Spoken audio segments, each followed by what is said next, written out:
In this video, you will learn how light mapping can be used for prelights.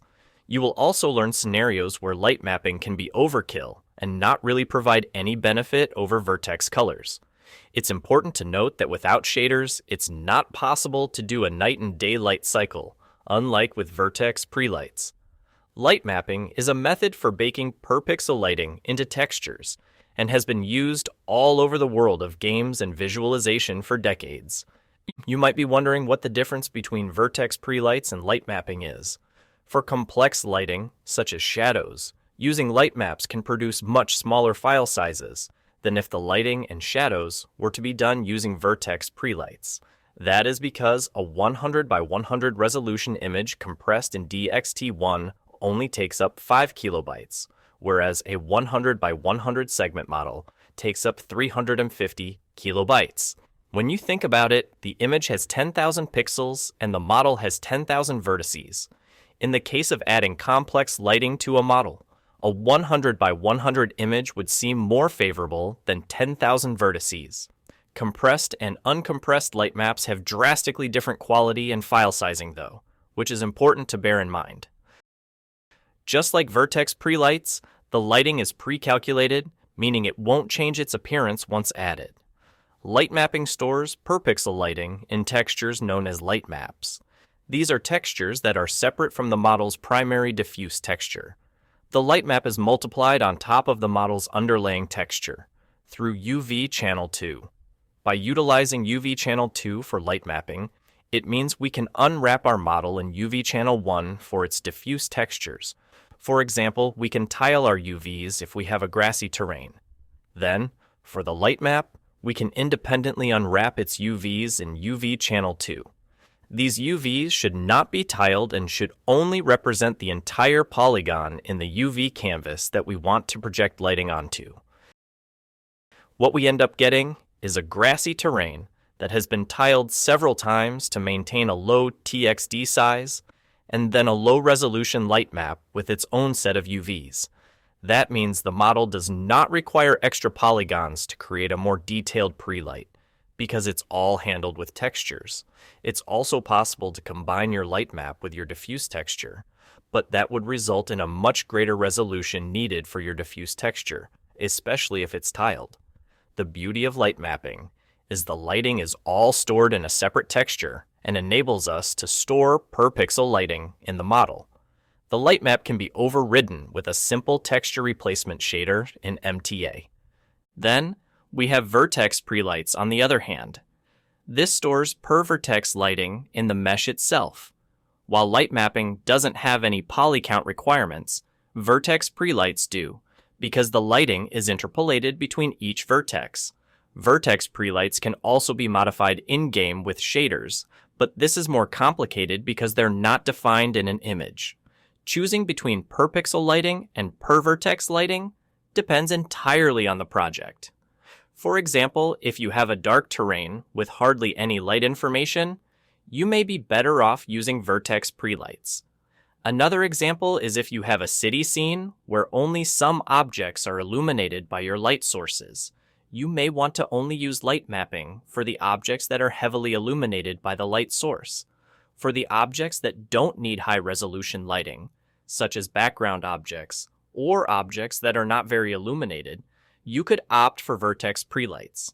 Now that you should have a better overview of what light mapping means, I want to quickly go over a few rules that you should follow when working with light maps.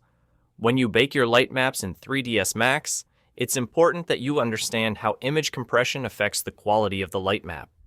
In games, we need to use DDS image format. This supports compressed and uncompressed types. Uncompressed images can be several times higher file size and require more memory to load than compressed images. Therefore, if you plan on compressing your light map, you should always set the output as DDAs using DXT1 compression.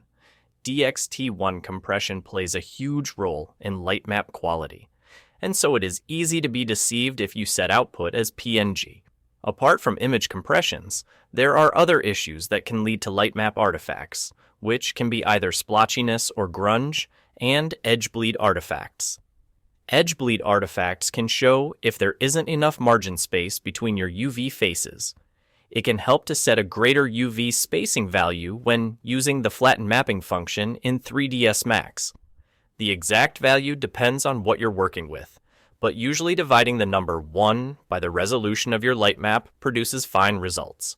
For example, if you are using a resolution of 256 by 256, you should divide 1 by 256, which returns a margin space of 0.0039. Something that is similar to margin spacing is edge padding. The padding you need to use also depends on the resolution of the image. The padding values are shown on screen. When unwrapping your Lightmap UVs, it's important to keep everything within the main UV canvas and to avoid overlapping UV faces. In the model itself, try to avoid coplanar faces or intersecting geometry. Paper-thin geometry can sometimes cause light to leak onto other unrelated polygons, and so adding some thickness can help. If your model has a lot of split elements, then it requires more margin spacing and padding to prevent the elements from bleeding into each other, especially in lower light map resolutions. It can therefore be a good idea to manually unwrap your UVs instead of relying on flatten mapping utility, as then the hundreds of UV elements won't be all spread out across the canvas, but will be stitched together as one piece for the most part. If you have followed all of these rules and you are still experiencing lightmap artifacts, then you may just have to increase the lightmap resolution or switch to uncompressed texture format. For more in-depth information on light mapping, please visit the Unreal Engine Light Mapping Manual by clicking in the link in the description, or going to their documentation area yourself. In this video, I will be using the Legacy Scanline Renderer for light mapping. While I recommend using Arnold in production, Scanline is much easier to learn, and so that is the renderer of choice for this video. You are welcome to use other render engines, or even other 3D applications and do the lighting there if you prefer. The tool doesn't matter, as long as you can bake lighting into light maps. The process of light mapping can be very complicated, and so this video will showcase a few different workflows for working and testing light mapping. Before going any further, please make sure that you have set up two 3ds Max project scenes with all DFF files from gta3.img and gta_int.img, which needs to be imported with the Heroes plugin. This is taught in Guide ID 86, which I have linked in the video description. You will also need to install the scripts shown on screen.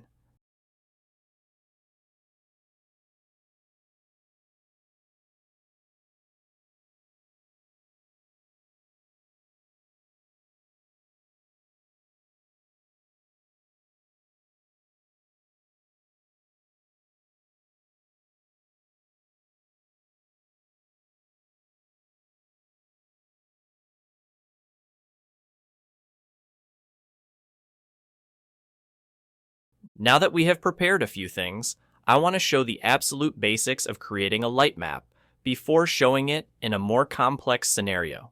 For this, let's create a simple tunnel scenario.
With the models made and unwrapped, start setting up your scene lighting.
Let's bake our light map now.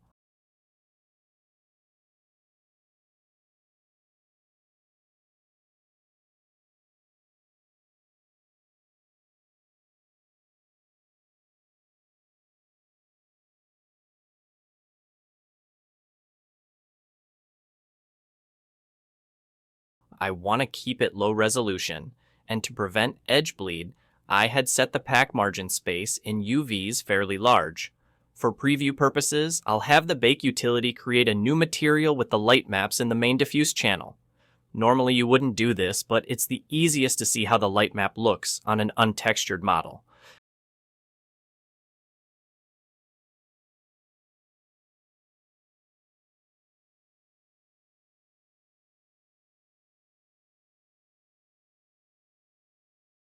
The lighting we're seeing in viewport is now just the light map, which when compressed in DXT1 will be only 2 kilobytes, and with further optimizations, we can make it look much better at an even lower file size. However, this is just the basic explanation on how to set up light mapping in 3ds Max.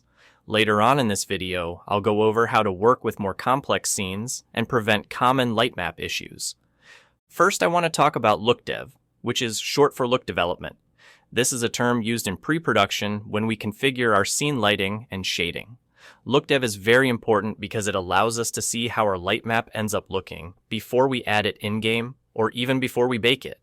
In order for our lookdev experience to be truly accurate, we need to make sure we are baking our light maps as DDS image type.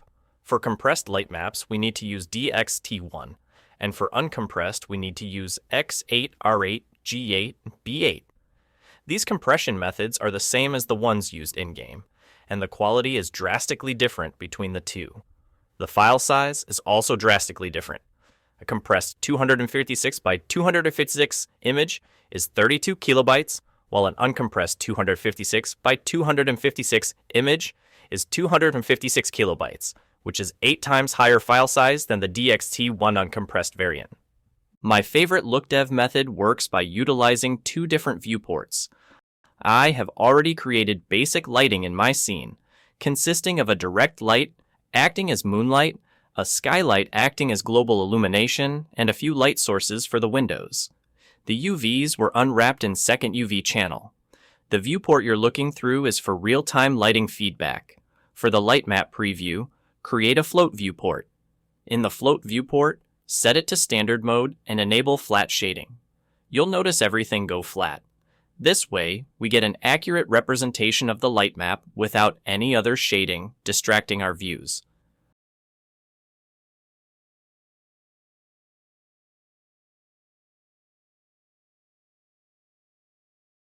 To bake the Lightmap, I'll choose to save as DDS, which has the same texture compression formats as the ones used in-game.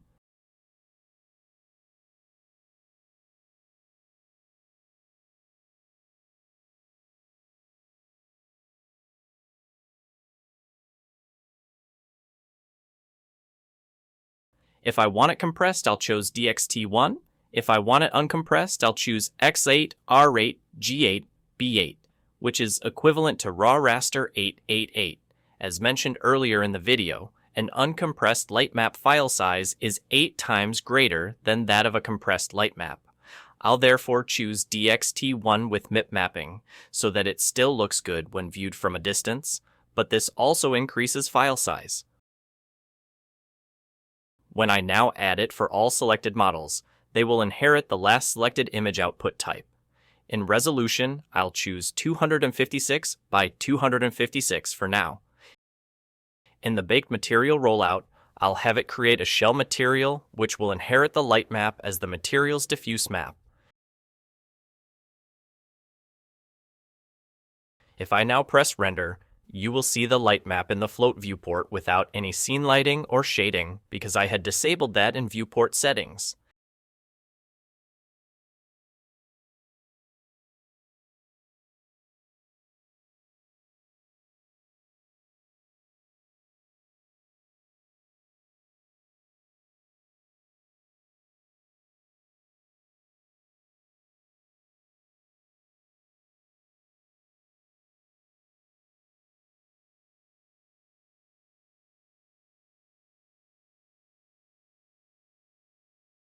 If I now want to change the lighting and bake a new Lightmap, then I just need to clear the shell materials for selected objects and bake again.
Finally, I want to go over how to light a more complex scene and then batch export the files to MTA.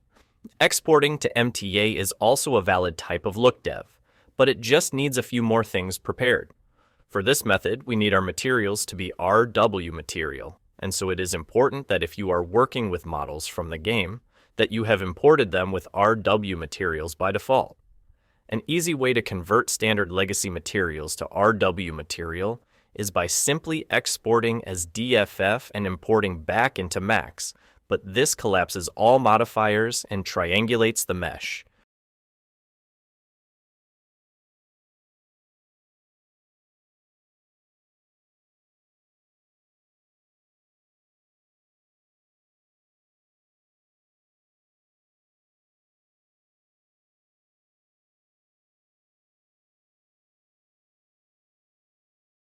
You could also just manually convert each scene material to RW materials.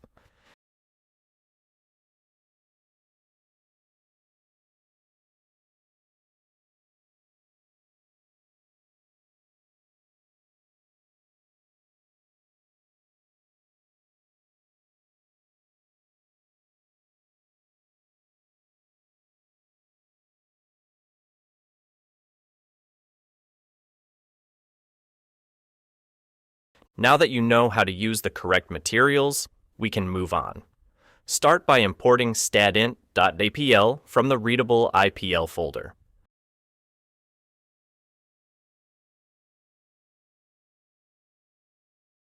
If you haven't already set up your IPL folder, you can find instructions in the Extracting Assets video linked in YouTube description, or by locating the IPL files in GTA SA installation directory in the Maps folder. As the DFF path, choose the DFF files from gta_int.img. Because these models were imported by Goldfish's scripts, I want to replace them with models imported by the Heroes plugin. That is why I mentioned you need to create a 3ds Max project that has batch imported DFF files with the Heroes plugin. For this video, let's work with the dirt bike stadium. Select all of its objects, then press Ctrl-I to invert selection and delete. To better see the stadium, select the black hull and enable backface culling.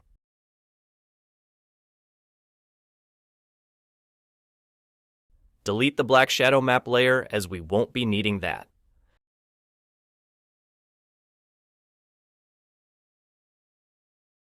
As all my materials are standard legacy instead of RW material, I'll just quickly export and re-import.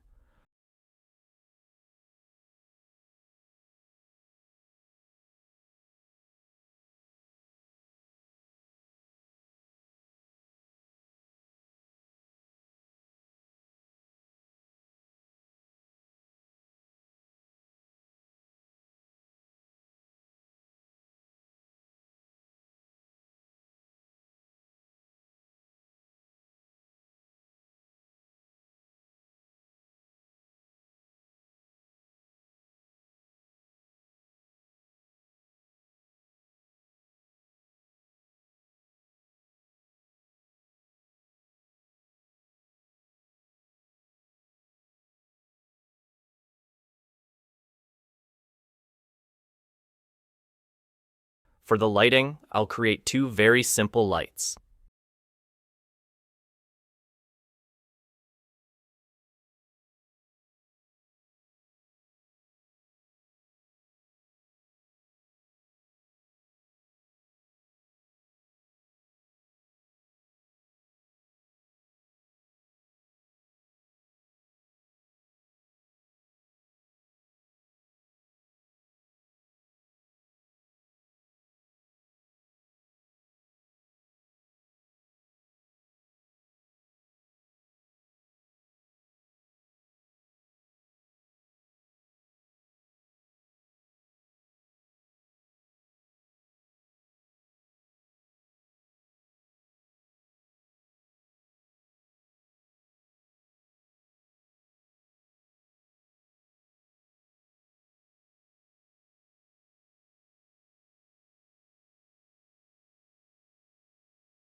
You are welcome to create as many lights as you want, but I'll just go with these 2 lights.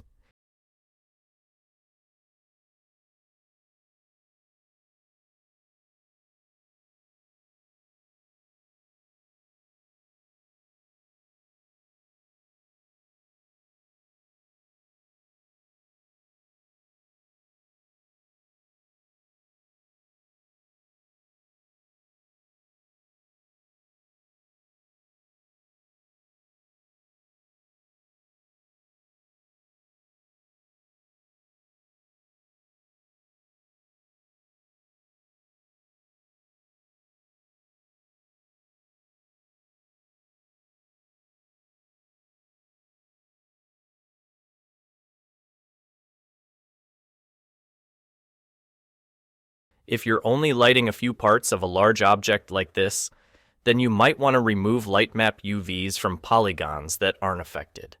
I won't do that in this video though. Let's begin baking the light maps. Because my lights only reach a few objects, I'll isolate just those objects to make viewing easier. I'll also set my viewport background to my environment color to make it easier to create less distractions.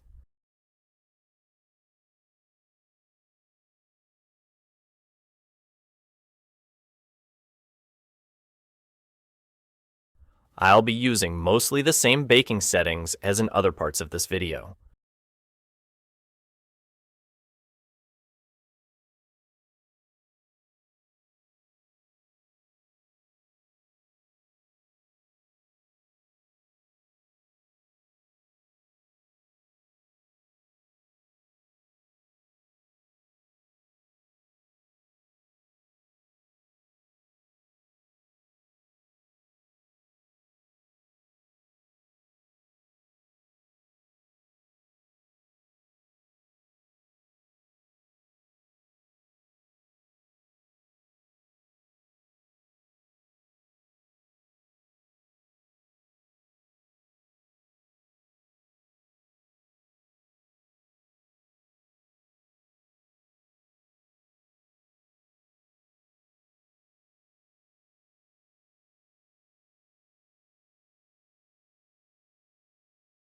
Please make sure that the resulting texture name ends up with no more than 30 characters, because a TXT texture name is limited to 30 characters.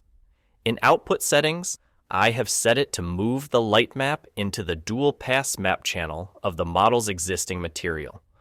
This way, we won't be able to see the light map in viewport, but instead, it adds the light map to the RW material so that it can be read by the game.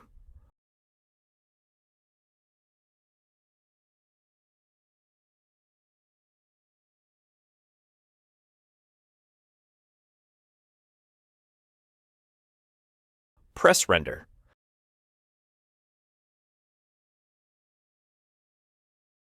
Currently, if we export the models to the game, it won't know how to blend our diffuse texture with the light map. To resolve this, we need to batch edit all our materials. Open the parameters collector interface from the script we installed earlier in this video. Press M for material editor and change its mode to slate. Now we need to fetch our materials. This process may slow down your computer, so watch Task Manager to monitor your CPU and memory usage. If it gets unstable, select the 3ds Max process and end task.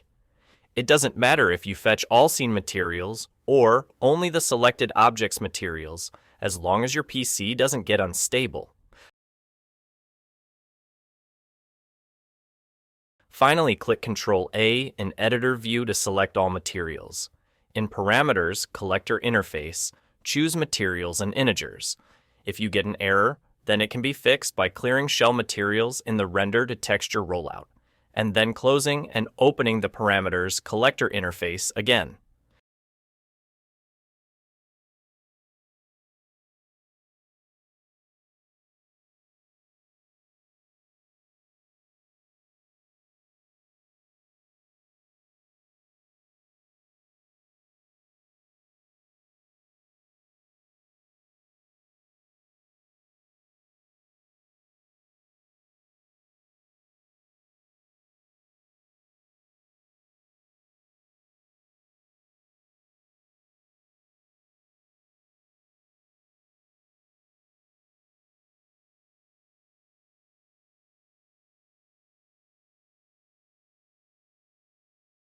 In Source Blend, set it as a value of 9, which corresponds to the type RP Blend Dest Color. In Dest Blend, set it as a value of 3, which corresponds to the type RP Blend SRC Color. I forgot to include this in the video. For the light map to work, we need to set the effect type as 5.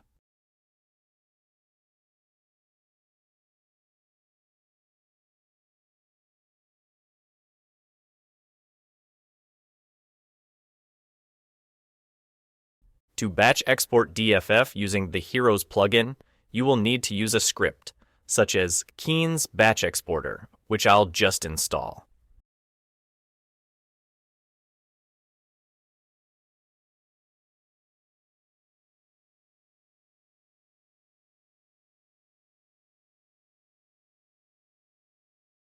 To batch export, start by exporting a model and choose its export settings.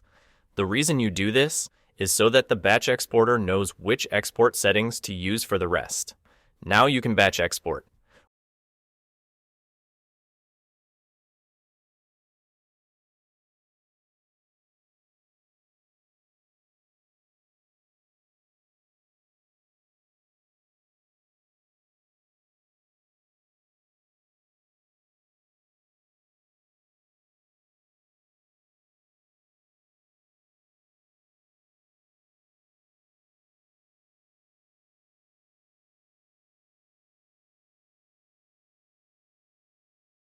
We have already created our lightmap textures as DDM, which means we can create a TXD with ease because it already knows which texture settings to use when importing to Magic TXD.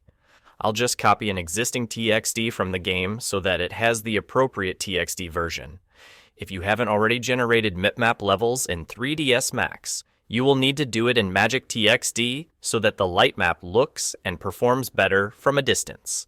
Now all you need to do is load the files onto your MTA server. That concludes this video.